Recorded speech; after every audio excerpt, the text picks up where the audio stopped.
You ask Tiger to solve. This deals with linear equations with one unknown. The final result is y equals 9. Let's solve it step by step. Group all constants on the right side of the equation. Subtract 5 from both sides. Simplify the arithmetic.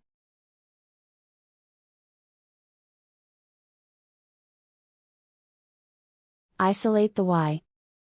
Multiply both sides by 3. Group like terms. Multiply the coefficients. Simplify the fraction. Simplify the arithmetic. And so the final result is y equals 9.